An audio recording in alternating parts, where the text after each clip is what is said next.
Matt here with a review for Miracle on 34th Street, the 1947 holiday classic starring Maureen O'Hara, John Payne, and Edmund Gwenn. The story centers around a mysterious gentleman named Kris Kringle who claims to be Santa Claus. After being a last-minute replacement for a drunken Santa at the Macy's Thanksgiving parade, he is eventually hired to be the store's Santa.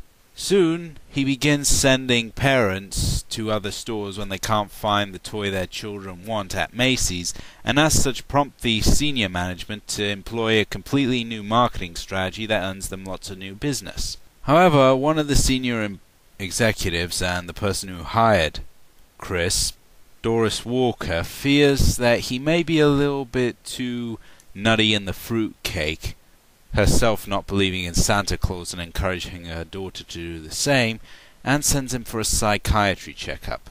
The psychiatrist, however, is far from helpful and instead just dismisses Kris as a nut. And later, after the psychiatrist insults an employee, Kris decides to give him a quick whack for good measure. The psychiatrist takes this to the next level and has Kris committed. Eventually, this all leads to a hearing. So now it's up to Kris to help Doris and Susan overcome their personal problems and trust in the power of belief, and convince them that he is truly Santa Claus. The cast all around is pretty good, and obviously the first mention is Edmund Gwenn as Kris Kringle, and to put it simply, he is fabulous in this role. He creates all the needed eccentricity, warmth, and believability that a Santa Claus type character requires, and he's absolutely enjoyable in every scene he's in, creating this sweet grandfatherly nature about him that just makes him so appealing. And he works well off the child actress Natalie Wood playing Susan, and the two do share a good relationship throughout the course of the film as Kris tries to help Susan be imaginative and get out of this square box world that her mother has put her into. And speaking of the mother, Maureen O'Hara does a good job as Doris Walker, giving the character a sense of reality and really making you feel that she's a tough, no-nonsense woman that is determined to do whatever she has to get by in life and to make a better life for her and her daughter. And John Payne is suitably deadpan and straight-laced as the lawyer and boyfriend of Doris, creating the necessary balance between the more serious Doris and the more eccentric Kris, creating a fun little triangle. And there are a number of great little scenes in the film that really do show off the actors' chemistry with one another.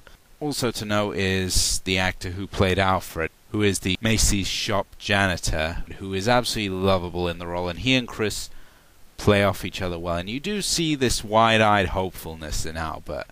Visually, there's not much to comment on since there are no real elaborate design gimmicks here. However, it does capture the timeless feel of the 1940s, and if you know your black and white films, this looks really good. And at times I was impressed with the scale. For instance, the parade and the wide shots of the streets outside look really good considering this was a film made back in the 1940s. Look absolutely great and authentic, and in no way look like the phony Santa whiskers that some people have become accustomed to. And the score complements the mood of the film well, bringing in a lot of classic Christmassy tunes without ever forcing them too much into the foreground, and instead letting them play out in the background to really emphasize the mood and the cheer of the season, and giving Edmund a more magical presence on screen, complementing his performance very well, but never overstaying its welcome or becoming bloated or excessive. And now for the final thing, which as always is the script. The story is about belief, and as the character says in the film, believing in something when common sense tells you not to. Here, of course, being the question of if Kris Kringle is Santa Claus or not. And more than that, as Kris himself does say, at the spirit and nature of the season. And to be blunt, it works really, really well. It doesn't feel at all forced or shoehorned or dumbed down. Here, because it's played up in a real-world environment, it comes off as believable and natural. It doesn't feel at all magical or hokey. Everything is played straight here. You don't see Kris suddenly doing magical things such as bringing toys to life or making reindeer fly.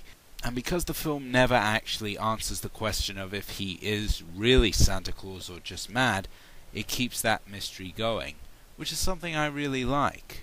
and thus allowing you, the audience member, to fill in some of the blanks, which is a pretty neat idea and something you don't see very often in films.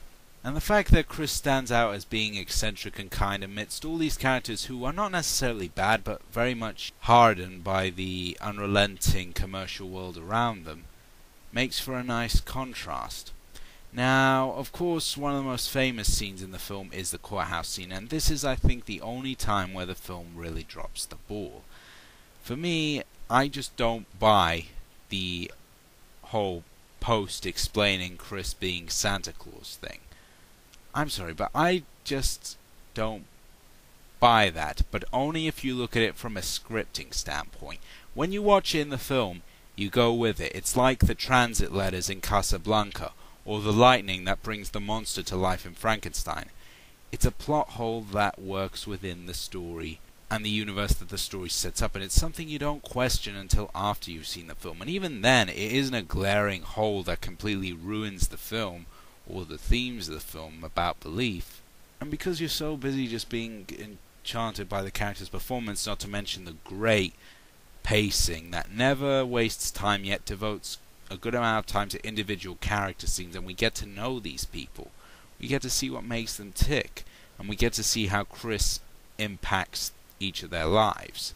And seeing Kris and Susan play off each other as she slowly starts to break out of her shell, which in turn helps the mother break out of the shell, and come to not so much necessarily have Kris be the de facto answer to their problems, but allowing him to show them that there is more to life than just the cold hard reality of it, and that sometimes a bit of escapism never hurts. And by the way, I love the ending, which I won't spoil here, but needless to say, it's absolutely beautiful in its humorous irony, which I just absolutely adore, and in a sense feels like an ending from a Terry Gilliam film, and maybe even a tad dark, though not too much to spoil the film's immense amounts of holiday charm and spirit. And now normally I would give the rating, however I'm saving that for part 2, where I'll review the remake and do a compare and contrast to see which is better. So, see you then.